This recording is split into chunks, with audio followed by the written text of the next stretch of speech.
Good afternoon, everyone, and welcome to Building an Asset Inventory. Just want to remind you that this is a Listen Through Your Speakers Voice over IP presentation. It's an internet-only webinar. Many of you are familiar with FTA's webinar platform, but for those of you that maybe haven't participated before, I just want to go over a few brief pieces of information.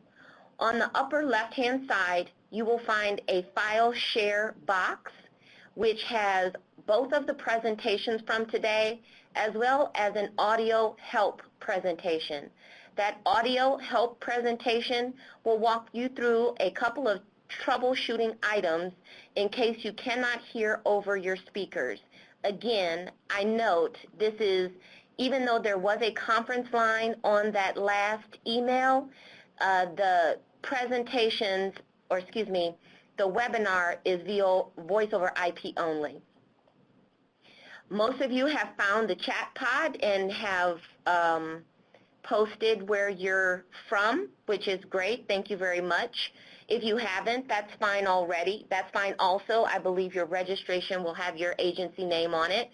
But as you are typing in the chat pod throughout the presentation, you can post questions. And if you have any technical difficulties, you can also post that in there too. I'm assuming that everyone can hear me at this point. I haven't seen a lot of questions saying when are we going to get started, so I'm going to make that assumption.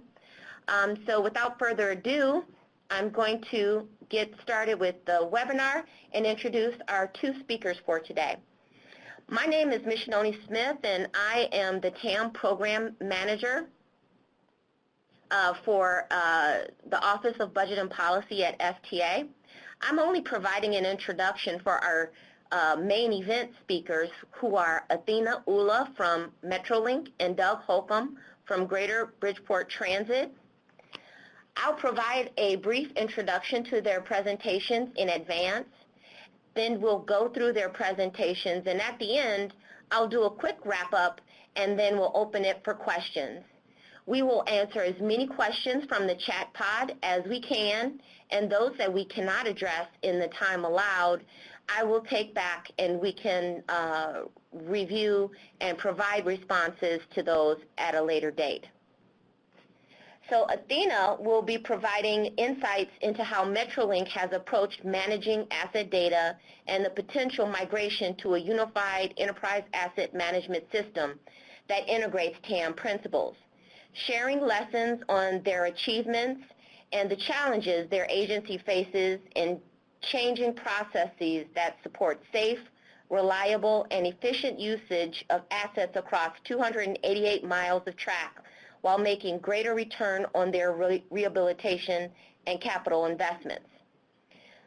Doug Holcomb is going to share with us what his agency have an overview of their work at Greater Bridgeport Transit, Greater Bridgeport Transit, GBT, to develop a new transit asset management plan, which includes the elements of their Tier 2 TAM plan, efforts to improve their inventory process, influence of the asset inventory on capital programming, and the expected outcomes when the program is complete.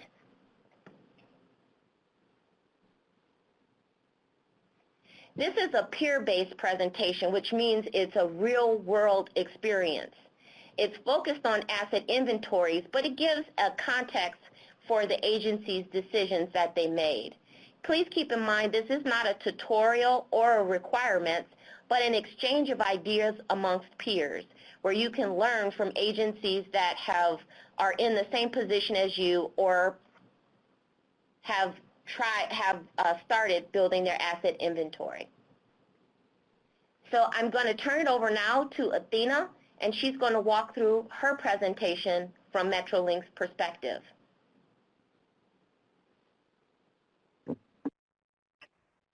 Hi everyone, my name is Athena and thank you for joining the call today.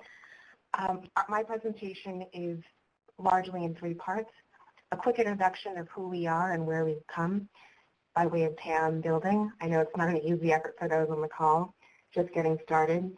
The second part will be an agenda of what we're doing currently on building an asset inventory. And the last part of the presentation will be dedicated towards explaining our lessons learned and what we've been given by way of guidance from our consulting team who has helped us along the way. So with that, first slide here. Okay, snapshot of the Metrolink field. We are a commuter rail agency, 7 routes along 534 route miles. We operate about 40,000 riders every day during the weekdays, 59 stations in service. Operating budget and revenues are listed on this chart, and we're quite proud that our revenue recovery ratio is about 47%. So in 2014, our agency was preparing for the final rule of TAM. We hired on a consulting team to review our existing EAM data structures and data sets that aligned across our operating environment. We then confirmed the percentage of assets captured. We really just wanted to get a sense of what do we own, what do we have, how much does it cost, what were the acquisition costs, what are the age of our assets, and how do we go about really understanding both our need and the condition.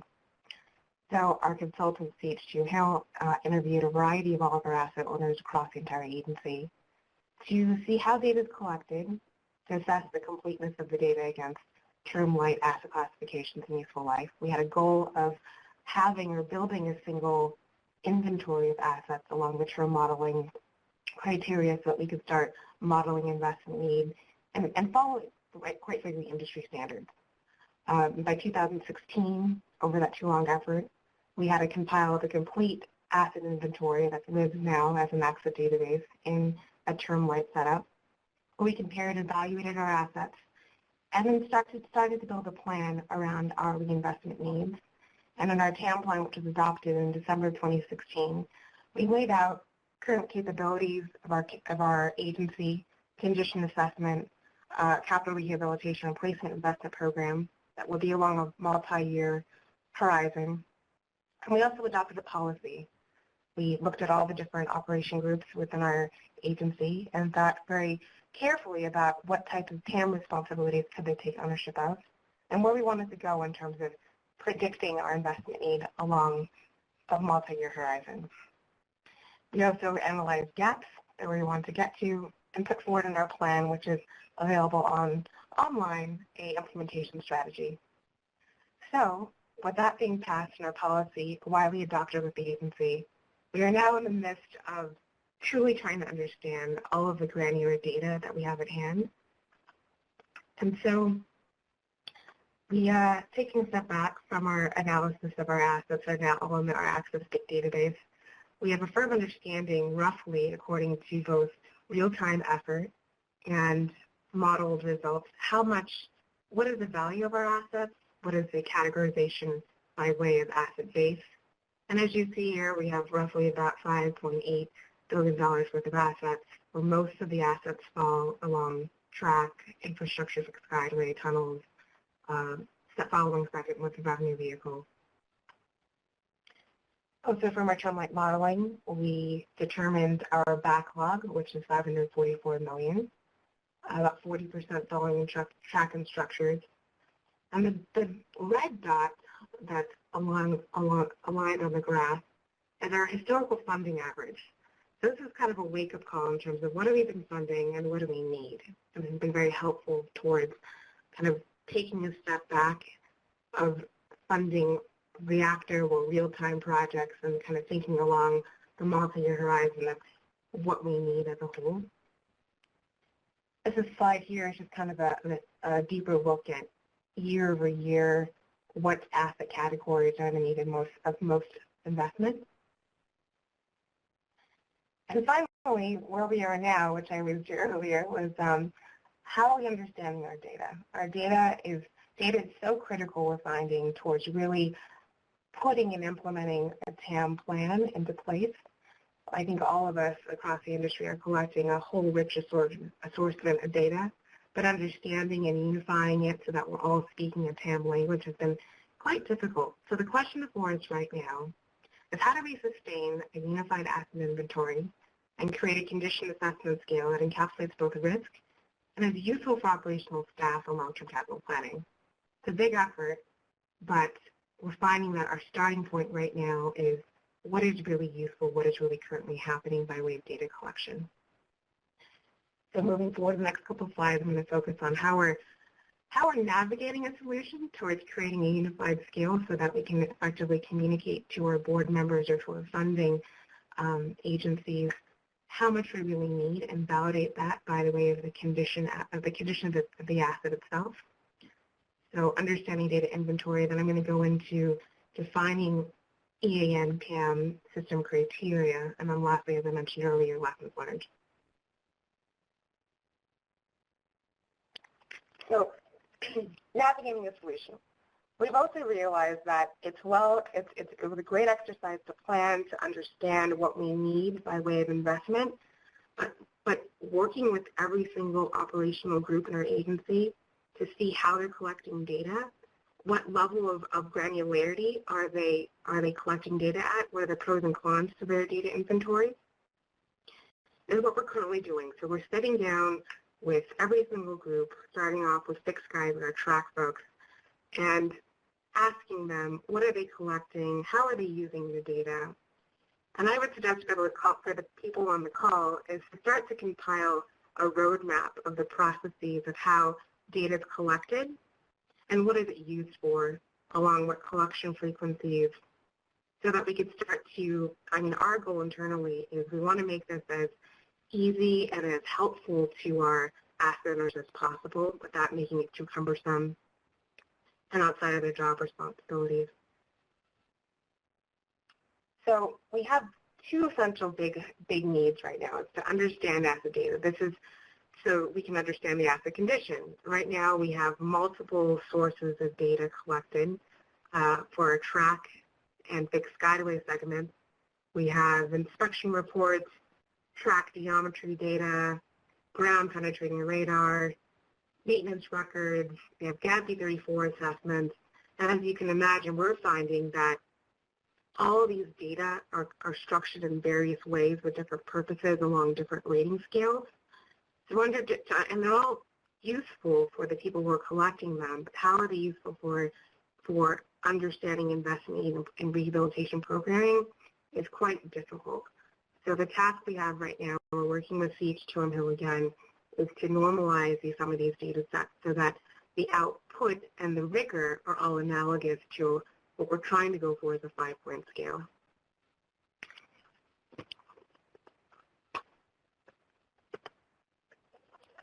So secondly, once we're understanding the data and what we have currently, integrating, as I just alluded to, is quite difficult. So here's a high-level snapshot, which is also in our TAM plan, of all the different condition assessment methods for our asset categories and the types of systems that they're housed in. So we have net facilities, we have a rail asset management system, we're using asset works for mechanical and work order systems. We also have brought on Term Light, which is a modeling tool, and we're using that kind of to understand big time need by way of investment. So as you see, we have multiple data sources and multiple systems that are housing that data, and we are truly trying to figure out an intelligent way to consolidate all of them. We don't necessarily think that bringing on another software is important. It is part of the solution, but it's not necessarily a be-all, end-all. And we're learning that a lot of times having a unified EAM TAM system is a nice goal in of itself. The greater value is understanding the processes that lead up to these data collection methods and how and why they're being used, and really question them. So to get to some of these questions, we're determining interrelationships of inventories, confirming relationships between life costs and cost factors. Again, we're trying to really understand the rigor of how this data is collected and how they interrelate with one another. Connectivity of inventory and condition data. We're also working on trying to understand the risk the likelihood of failure with some of these assets. So what threshold does an asset, once it's reached a certain condition or used up a portion of its useful life, what impact will it have? Will it have will it end in a delay? Will it cause a safety threat? Will it mean an FRA violation?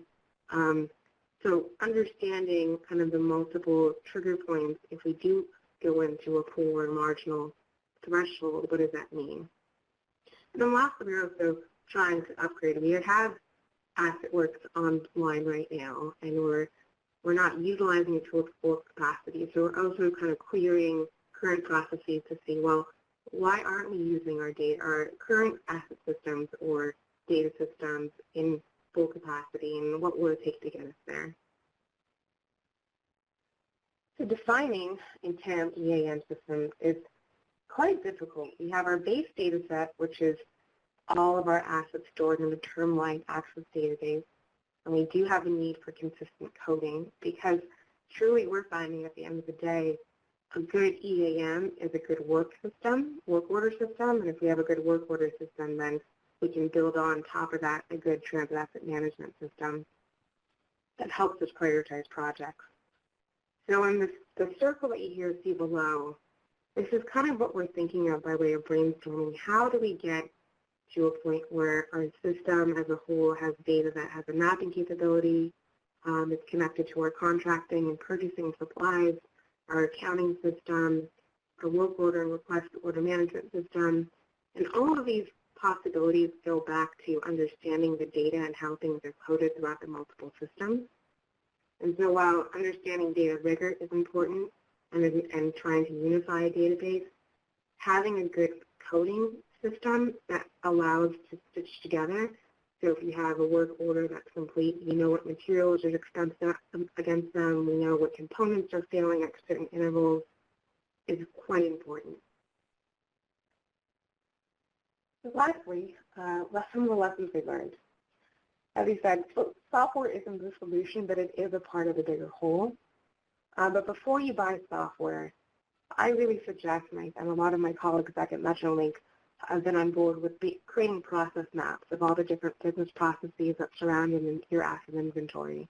That means looking at every single operational unit and trying to get us understanding of how projects are queued up, how are they validated, and then once a project is approved, kind of working and following if a requisition is cut or a PO, what happens in the full life cycle of a project that you can start to understand.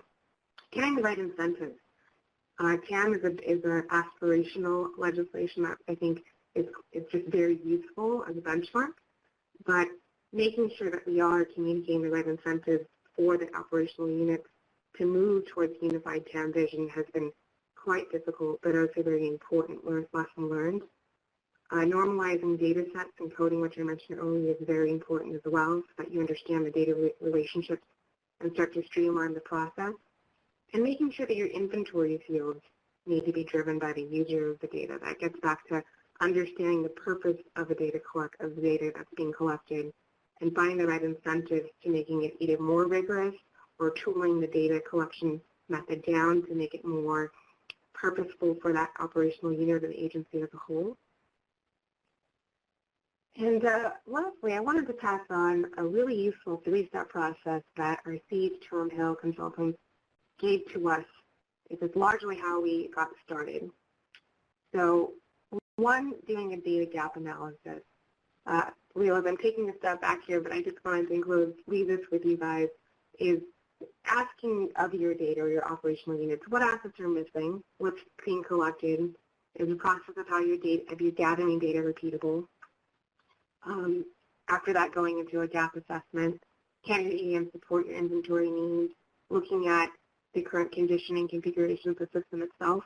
And then lastly, thinking about a data strategy, which is where we are now, is trying to figure out how we're going to have a data set that allows for comparisons of a unified understanding of condition across different asset categories that also communicates risk of disinvestment or investment.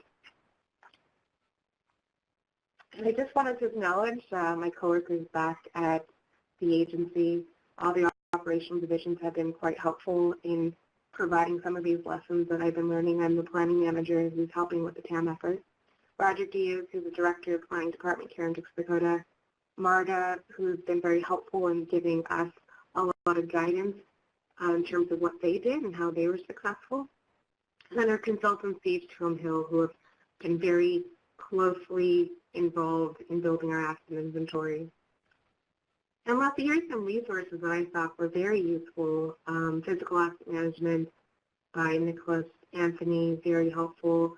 The book, Terry Wireman, Developing Performance Indicators, is a great kind of overview of how do you start to build a good work order system that plays into an asset inventory by way of setting the right performance indicators. Marta had suggested this book was very helpful to them in building on their system, and I'm finding it quite fun to read. So with that, I am done. I'm opening it for questions, but I will allow Doug Holcomb to take over from now. Thank you, Athena. I just want to, while you guys transition presenters, to remind all of the participants that the chat pod is open throughout the presentation. If you have any questions that come up, please feel free to type them into the chat pod, and we will get to them at the end of both presentations as time allows. And now I will turn it over to Doug Holcomb from GBT. All right, thank you. Do I have control of the slides now? Yes, you do. Okay, great. So thanks for the introduction, and thanks for holding the webinar. My name is Doug Holcomb. I'm General Manager at Greater Bridgeport Transit on the East Coast, and we're transitioning now from the first presentation, a Tier 1 property, to what the regulations would consider a Tier 2 property. And in this presentation, which is very brief, I'll give an overview of our agency from a transit asset management perspective, talk a little bit about the key elements of what will be in our transit asset management plan and how we're getting there. Some modifications we're making to our asset management software to meet the new requirements. And then I think most importantly for us is taking the regulation and adding to it and turning it into something that will really help us with our capital programming. So that's really what the presentation is about. And just from a transit asset management perspective, this slide will give you an overview of where we are. By any standards, considered a small property, peak pull-out of 44 buses and about 170 employees. I'm sure like many of the properties that are logged on today, the same kind of staffing, spreading your staffing out on multiple projects and in multiple areas of compliance. I think the important things here, though, are the operating budget of about $20 million, the capital budget that ranges anywhere from even less than $5 million to more than $25 million, depending on project needs. Excuse me. And the fact that our assets are across 3 different facilities: a maintenance building, 100,000 square foot maintenance building, administrative facility, and then a public station in the downtown of Bridgeport here. In the I think at the core of the new requirements is this first quote that I took from the Federal Register, which indicates a combination of financial constraints, which I think we all can agree on, and then inadequate transit asset management practices, which I'm sure there's a lot of different opinions about what that might mean. I'll assert that in our agency, while we have a good capital program and good facilities, that we did not and we still don't have a fully adequate asset management practices, and to some extent that hobbles the capital programming and our planning. We're a Tier 2 property, which would be defined by the regulations as less than 100. There's more details to this in the regs, but for our purposes today, less than 100 vehicles in peak pullout. And I have to mention that we're very lucky to be working with the Connecticut Department of Transportation. There's great statewide programs here in Connecticut. There's a great statewide capital planning program, a great statewide drug and alcohol testing consortium, also a superb statewide insurance program. And now the state has taken the lead as a sponsor on the preparation of both Tier 1 and Tier 2 transit asset management plans. So a lot of the work that we're doing is coordinated with them and led by them, and it's been very helpful. But in terms of the asset inventory, that will be work that we will do predominantly, on our own. So the key elements for a Tier 2 property, there are 9 if you're a Tier 1, but out of that, there's 4 important elements that we'll talk a little bit more about today. One is the number and type of capital assets, whether it's rolling stock, facilities and equipment, or inventory. And I added some of the language into this slide that is from the Federal Register about making it commensurate with the level of detail that the agencies have for their capital programs. We read that as latitude in this regulation. Clearly, a lot of work went into differentiating between Tier 1 and Tier 2, an understanding of the needs and capabilities of the smaller properties. And so there's no real one way of doing this work defined in the regulation, just certain parameters that you have to meet. Next is a condition assessment, which we don't really do right now. We do a little bit of it, but a mechanism to help predict, how the assets are going to perform. And for this, I'm talking mainly about rolling stock and equipment. Facilities, kind of a different animal for us, and we still need to do work there. And I don't think that we have anything here which would fall under the category of infrastructure in a property our size. And then the third thing, an important element, is the process for prioritization of investments so that you can do more thorough capital programming over time, and the requirement for ranking the projects and considering mission-critical safety and accessibility features of it. So those are really the keys for the Tier 2 plan as it pertains to the inventory. A little bit about GBT's, the background on our inventory. It's really an excellent inventory already.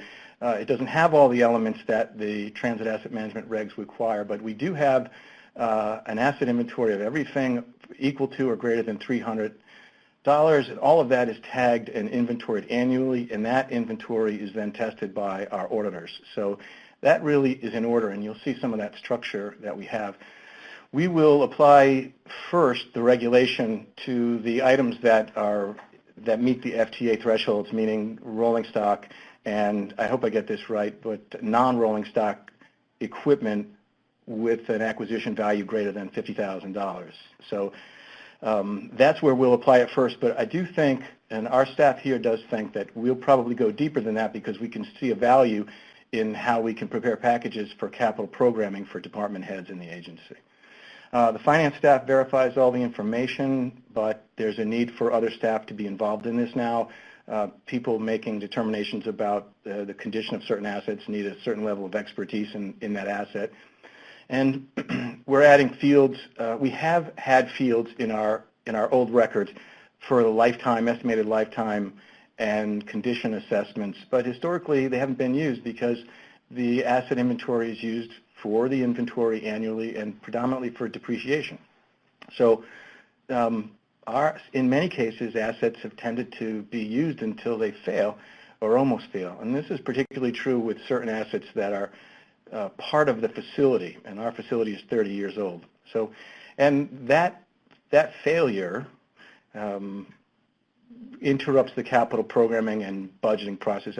I can't speak for anybody else, but I suspect that there's others out there who have done their capital programming, found their local match, got it in the TIP and the STIP, and opened the grant, and it was very clean and well done to have someone walk in the office and say, well, the air conditioning unit on building 2 is gone, and that doesn't appear anywhere in the capital plan, and it's 22 years old, and that kind of thing. So that's been a problem for us. So in the blue box, I just mentioned a few of the additional fields for the records, the asset classes, whether the rolling stock, facility, and equipment, or infrastructure, a condition assessment we've added, and an estimated replacement date. And I believe that useful life benchmarks and useful life information and targets are the subject of an upcoming webinar. And then we are also giving consideration to adding some additional fields which we think will help our staff. One is a safety critical determination, another is a mission critical determination, and also an accessibility feature. We see in our facility management plans that and our vehicle maintenance plans that accessibility features are important, and we think fields with simple yes or no designations can help staff make a determination from the database can inform and influence the prioritization of projects. We moved from a very old-fashioned card-based inventory system to a manual one for the same reasons that any other agency would do that, to have more flexibility in managing the database, to do what-ifs, to do more analysis than you could do manually. But the transition wasn't for the new transit asset management effort. It was well in advance of that, but we did find, and I know Athena spoke about different software systems, we did find that the legacy system that we had contained everything that we needed, including the flexibility to add asset classes, useful life, and other fields that we talked about. It happens to be, and it's not a promotional effort, but it's called Sage Fixed Asset Solution. And again, it was developed predominantly for depreciation. And one of the important ideas here that our Chief Financial Officer wants to make sure is that the asset inventory and the same system that does depreciation is the same as the asset inventory, so we're not maintaining two different databases here. This is just an example of what it used to look like. This is a jack stand card from 1980. Again, it was for depreciation. It had a lot of the same features that the database has now, and it had estimated life and condition, but we didn't use that.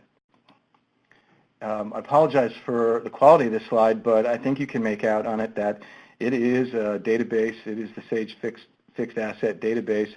These records stretch way out to the right with a lot more information. One of the best ways to drill down into it, I have on the next slide, I can show you drilling down to it, but it has the description, the acquisition date, the location for inventory purposes, and just about anything else that you can imagine, and you can manipulate and change the fields and add fields to the different records. If you drill down, you see more detail in the cards associated with, and the blue arrows are indications of places that we've done additional work where we've added the asset class, which will populate with information from the regulation and then the condition assessment. And if I drill down just to that gray area, you see a close-up of the condition of the asset. Now, this is a very simple version of making a determination of the asset condition, and they're not prescriptive really in the regulation, at least as far as I can tell. But we're thinking it needs to be more complex than this, more detailed than this, a little more nuanced, and it has to have a tighter connection to what the definition of state of good repair is or will be in the plan. So in our capital planning and programming, we'd like to use the outcome of this as a decision support tool, but in our agency, the capital planning is not based on the inventory or the formal condition assessment. It really consists of what internally we call a capital call here, where we ask department leaders, we share with the department leaders where we are with current grants and current projects, what funding is available, and then ask them for their input on what the capital program should be for the next 1 in more detail, and then 2 and 3 years in less detail than that. So it's a very general way of doing it. It's worked well for us, but there are some holes in it, and some departments provide more detail than others. If you ask our IT department, and by department I mean one guy, he'll give you something right down to the nearest router and cable, but other departments aren't quite as detailed as that. So in all, the capital call works all right, but it's not good at predicting system failures and informing the capital programming process. So when we're done making the emendations to the database, we hope to have something where we can generate various reports of assets that are approaching their useful life or have condition issues, and also the safety, mission, and accessibility critical elements that we were talking about earlier. So the expected outcomes of that is to have a detailed asset inventory, a hardy asset inventory, probably going beyond the financial thresholds that the regulation require as a decision support tool to inform and improve our capital programming, and essentially, stop, having system failures for things that, that have long passed their useful life, just waiting for them to fail, and ensure the state of good repair. And there are various definitions floating around. This one, I think, is useful, the state at which an asset can be operated at a full level of performance. So that's really what we're shooting for with this. And, interestingly enough, we don't expect any new major expenses and no additional staff to meet the requirements, just more of a focus in this area. There may be some expenses with some customized reports as we get going with the program. And those all help us get to the larger transit asset management goals that FTA envisions in the new regulations, which is reduce safety risk, increase reliability of our systems, reduce maintenance costs as we replace things as they reach their useful life, and overall improvement in the safety and the performance of the systems. That really is a summary of where we're going. We have more work to do with the Department of Transportation. Right now, they're sharing the performance targets with the metropolitan planning organizations in the state, and then we'll get to work on some of these other details. And some of the references that are helpful to us, a lot of this is drawn right from the Federal Register, but the FTA has a transit asset management newsletter, which is worth signing up for if you haven't already. There is an asset management guide, which is a little dated, but worth having as a reference. It's October 2012. And then we attended an NTI class, Introduction to Asset Management, in late 2015 when there was a notice of proposed rulemaking, but I'm sure that now the rulemaking is final and the regs are out, that there's more detail on that, and that was an excellent class. So if in the future you'd like to speak with either myself or our Chief Financial Officer who could have done the same presentation, that's the contact information. So that's all I have. Thank you, Doug. So I'm just going to close out with a couple of key takeaways from both presenters, and then we'll open it up for questions. What I have learned from today is that there's no one right way to build an inventory. There's only what works at your agency. And software is not a de facto solution. You don't have to use a certain software package. There's not a one-size-fits-all that meets every need for every agency. And as we heard from the two presenters today, they took two different approaches to using software that they already had to meet requirements and beyond. Also, don't wait. Start now. Get started identifying your plan of action and then put your plan in place. And then lastly, that the asset management solutions can benefit your agency beyond just complying to the FTA regulations. I also want to give a little bit of information about what FTA is providing in terms of technical assistance. We are starting up our webinar series again, and unfortunately, our next webinar has already been fully registered, and the registration is closed. It will talk about the final TAM performance measure guidebooks. And we will have future webinars, potential topics including coordination with planning, target setting, and building organizational support. I do want to mention there are a couple of training courses that Doug just kind of segued into. One is an NTI Tier 2 course, which is currently available, and you can find out information on our webpage, and a TSI course that is not yet available but will be coming soon that goes through the performance measures for facilities and infrastructure, as well as talking about determining useful life benchmarks and how to set targets in a more general way. So stay tuned for your Gov delivery notices about those training courses coming up. And as always, I want to make sure that you guys are aware of our webpage. We always have new information up there. It is refreshed often. And if you did not get your latest TAM news, there is now a TAM tutorial on our YouTube page, which tells you exactly where all of the information on the webpage can be found.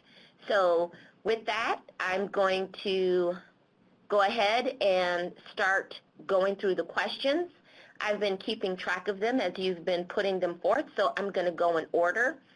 The first one, I invite Doug and Athena to go ahead and unmute your phones. The first one is for Metrolink.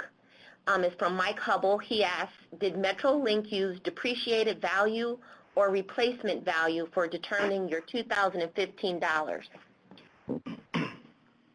Oh, yeah, I just answered Mike Hubble, and we used replacement value, not depreciated value. Okay, you totally stole my thunder, but okay. It looks like you've answered a couple of questions, but just for those that are listening and haven't been reading along, Steve asked what software Metrolink uses, and is there a separate module for this in the new software? And what by this, is there a separate module for this in the software? Well, so that's a tricky question because at Metrolink we have IBM Net Facilities, we have AssetWorks for our rolling stock and mechanical stock, our inventory and equipment are housed in there as well. However, but then our fixed Skyware track, our linear assets utilize different systems. They are an RSC-based cloud platform called Rail Asset Management System. And I think what we're finding here is that there's no clear market leader that serves all of the asset condition tracking needs. There are some that are doing better than others.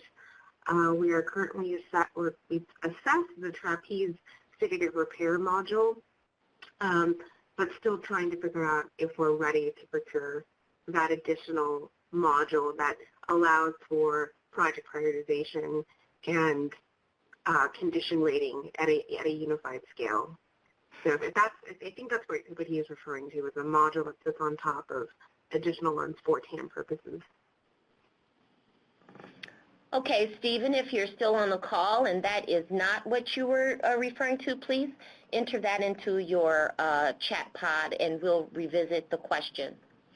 Moving on to the next question, Bruce wanted to know, going back to the 3 steps, Athena, data gap analysis, EAM analysis, and final step, did you bring in a consultant to do the analysis for you?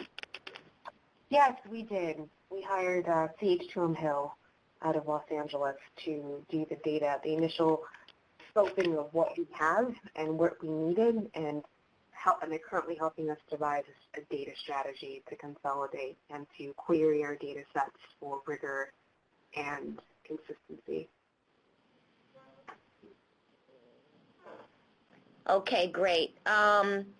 Here's a question for GBT. Doug, Randy wants to know, what is the name of your EAM system? Did you develop it in-house or is it supplied by a software company?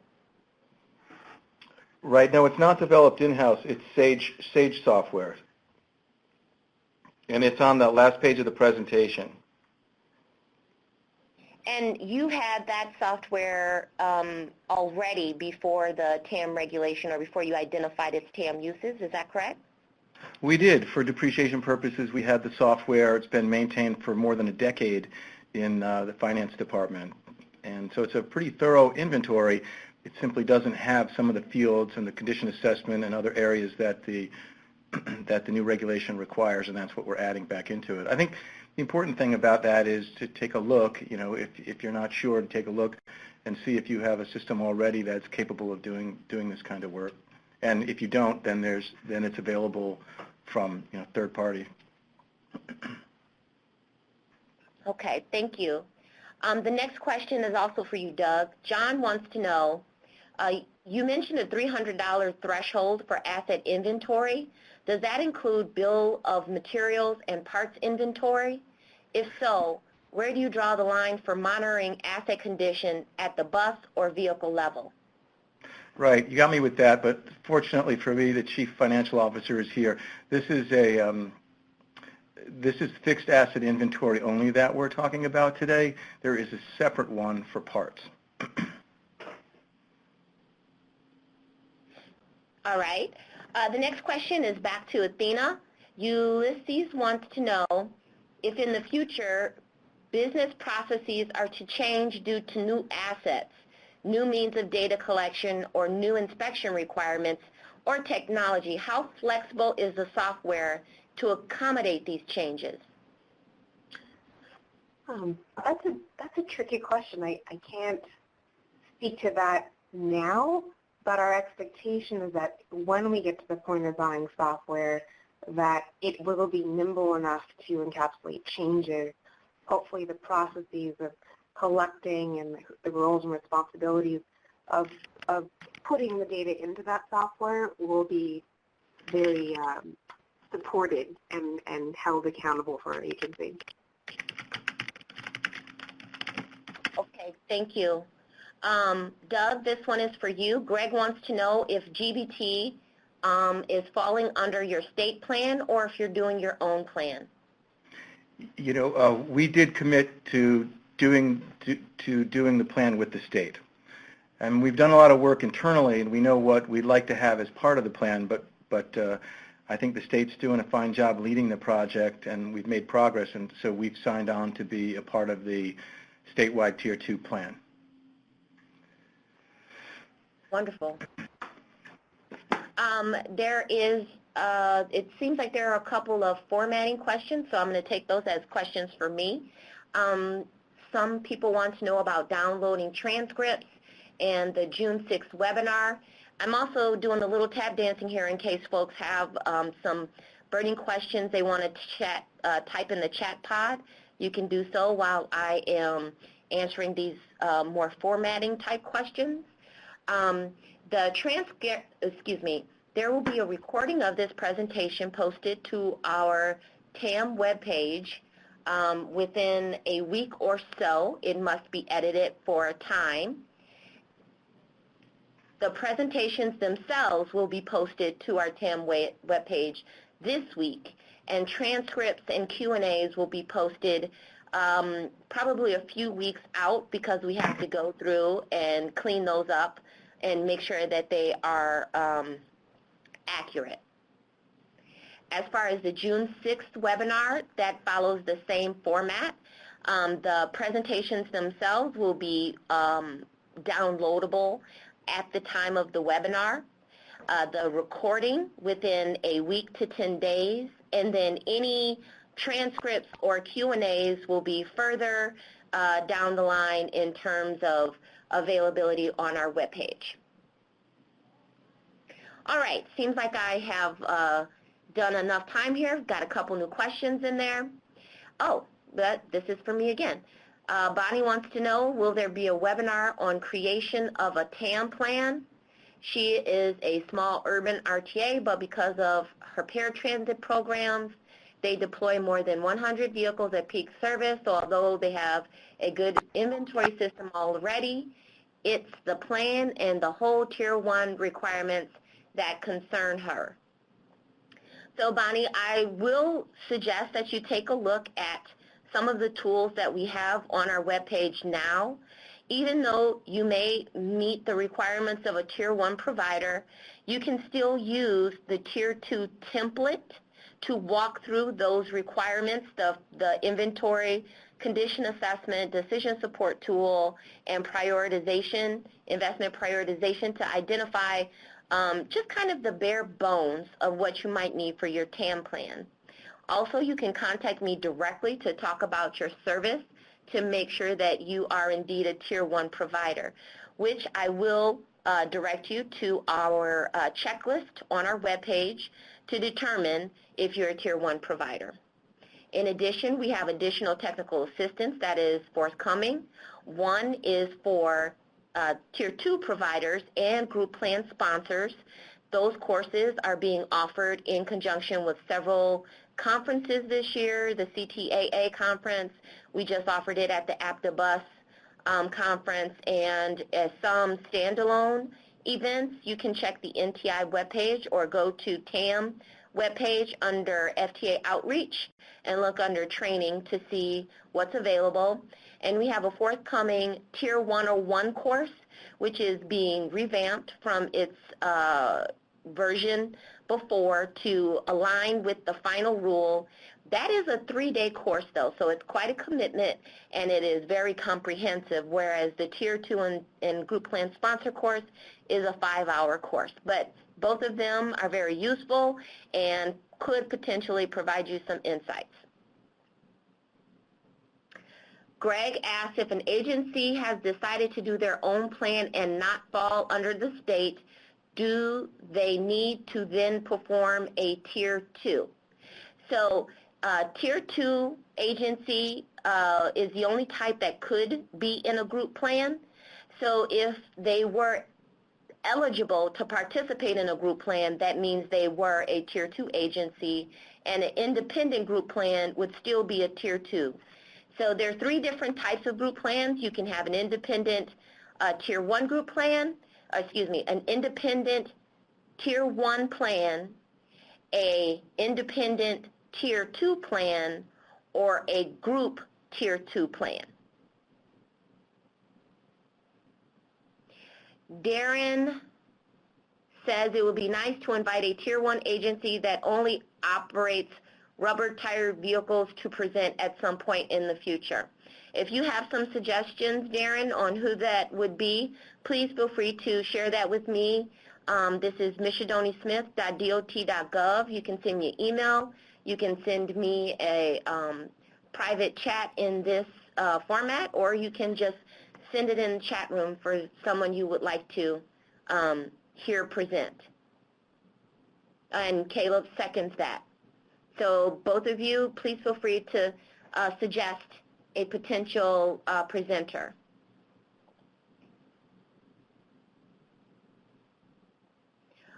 Greg is asking a question that I'm not quite sure what that is about, so I'm going to recommend that you contact me directly. Greg, I am michidonismith@dot.gov. You can send me an email, or, well, probably an email is best. All right, we have 5 minutes left in our meeting. And I also want to mention that each of your regions, you have a transit asset management point of contact who should be your first line of question asking. You can find out who your region's point of contact is by going onto our webpage, and I believe it's also under outreach. Oh gosh, I don't even know where it is on our webpage. Apologize for that. But each region has a contact who has a better understanding of your agency makeup and can answer a lot of questions directly. So I invite you to contact them and develop a relationship with them, because they will be able to have maybe a more a faster response time than I can here in headquarters. All right, so Betsy has also asked a very specific question. Betsy, I also invite you to send me an email so that we can discuss your situation specifically. There are a lot of nuances that I would need to ask you several questions to get into more detail to answer that sufficiently. So please give me email at michidonismith. Oh, Michidoni is not self-explanatory. That's mshadoni.smith@dot.gov, or you can contact your regional point of contact and see if they can answer your questions. Also, there are frequently asked questions on our webpage. Many of the questions that you may have may already have been answered. So please do take a look at those FAQs. They're updated periodically. There are a lot of materials on the webpage, and as I mentioned before, there is a YouTube tutorial to let you know where you can find all of the information on the webpage. So with that, we have 3 minutes left in our webinar. I want to thank both Athena and Doug for presenting today. I appreciate your time and willingness to participate in our webinar. And John Wimmer wants to remind folks that the report has been, TAM Plan Development Guided, has been issued to replace another report. That's just our TAM Plan Guide has been updated to align with the final rule, since, Doug, you mentioned that in your presentation. Thank you, John, for pointing that out. And with that, I will offer if Athena or Doug want to have any final words. Otherwise, All right. Thank you so much, everyone. I appreciate your time. And Betsy and Greg, please contact me directly so that we can discuss those issues you raised.